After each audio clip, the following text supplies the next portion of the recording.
Les pharisiens et les scribes reprochent à Jésus son accueil bienveillant envers les publicains et les pécheurs. Ils ne comprennent pas comment un homme prétendant venir de Dieu peut se mêler aux gens dites de mauvaise vie, des impurs. Pour leur répondre, Jésus raconte une parabole que nous connaissons bien, qui a été chantée avec solennité, mais que nous sommes invités à recevoir pour aujourd'hui, car elle révèle la profondeur de l'amour et de la miséricorde du Père. Ce jeune homme, en pleine crise existentielle, cherche son identité en dehors de la maison paternelle. Son désir d'indépendance le pousse à demander son héritage comme s'il était déjà orphelin. Ce geste est une blessure pour le père, mais ce dernier accepte et lui remet sa part. Cette attitude peut nous surprendre effectivement. Un père prudent aurait refusé. Pourtant, en le laissant partir, il lui permet d'expérimenter sa liberté et d'en mesurer les conséquences. Le fils quitte alors la maison et gaspille rapidement toute sa fortune dans une vie de désordre. Une famine surgit et il se retrouve réduit à la misère, contraint de garder les porcs, un travail dégradant pour un juif. Cette déchéance lui ouvre les yeux. Dans la maison de son père, les ouvriers ont de quoi manger, alors que lui meurt de faim. Et là, ce n'est pas encore un acte de conversion, mais une prise de conscience de son état misérable. Il décide donc de rentrer, non pas pour retrouver sa dignité de fils, mais simplement pour survivre en tant que serviteur. Or, dès que le père aperçoit son fils au loin, il court vers lui. Il l'embrasse et le revêt de vêtements neufs, symbole de sa restauration. Il ne lui reproche rien, ne lui impose aucune condition, mais célèbre son retour dans un festin. Pourquoi une telle joie ? Tout simplement parce que mon fils, qui était mort, est revenu à la vie. Et ce langage nous interpelle, car nous pensons que la vie précède toujours la mort. Mais l'Évangile nous révèle un mystère plus profond. Loin du Père, le Fils était mort spirituellement. Son retour marque une nouvelle naissance, un passage de la mort à la vie, une véritable résurrection.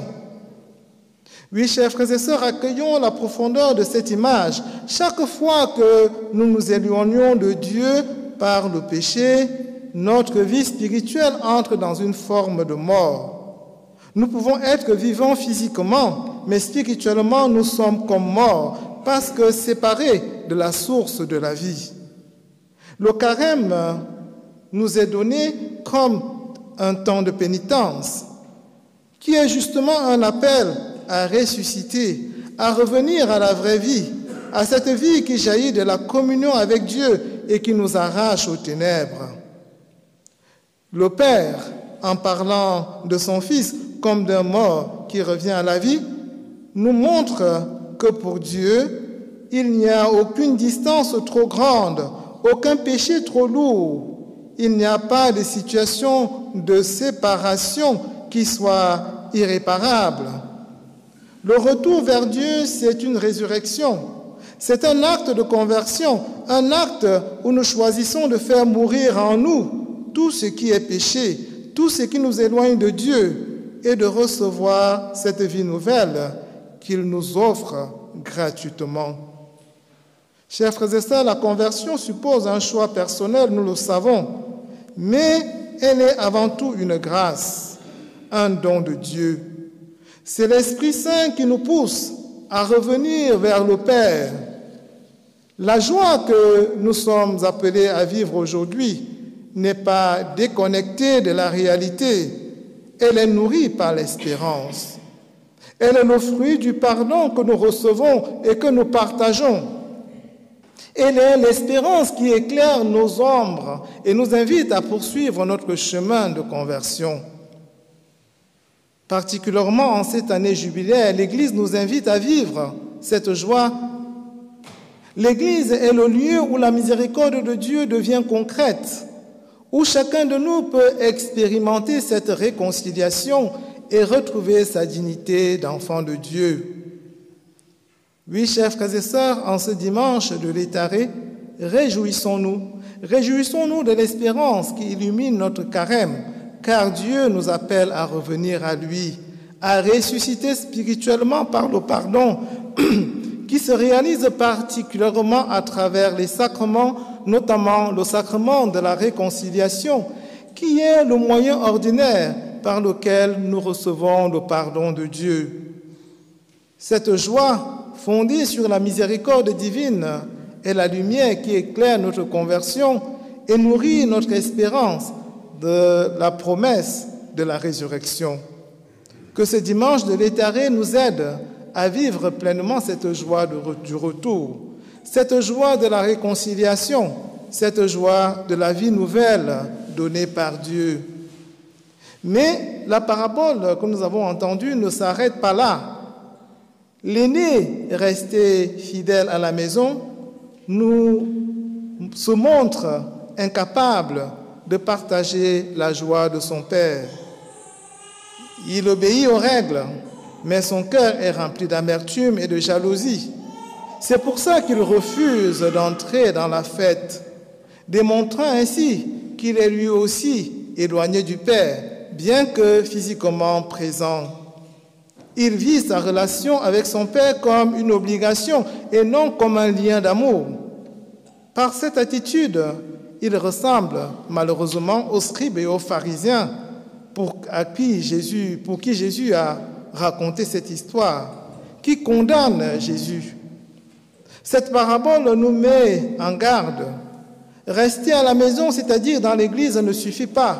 Il faut entrer dans l'amour du Père et accueillir la gratuité de sa miséricorde. Aujourd'hui encore, cette histoire nous interpelle. Beaucoup, comme le fils prodigue, cherchent le bonheur loin de Dieu, pensant que la vraie vie est ailleurs. Mais ce qu'ils trouvent, c'est souvent et malheureusement la solitude, le vide, la souffrance. D'autres, comme l'aîné, restent dans l'observance stricte des règles, mais sans réelle communion avec le Père. La véritable conversion ne consiste pas seulement à revenir vers Dieu, mais à découvrir son regard de miséricorde. Oui, ce carême nous invite à ce changement de regard. Dieu ne nous attend pas pour nous juger, mais pour nous accueillir avec amour. Peu importe les raisons de notre retour vers lui. Ça peut être la faim ou autre besoin, la souffrance. L'importance est de faire ce premier pas, car c'est dans la rencontre avec son amour que nous faisons l'expérience de la véritable résurrection.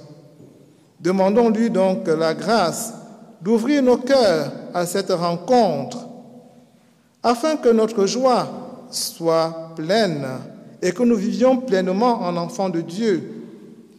Et prions spécialement aujourd'hui pour ceux qui sont appelés les recommençants, c'est-à-dire qui s'étaient éloignés de l'Église par X raisons et qui ont pris la résolution de revenir au bercail.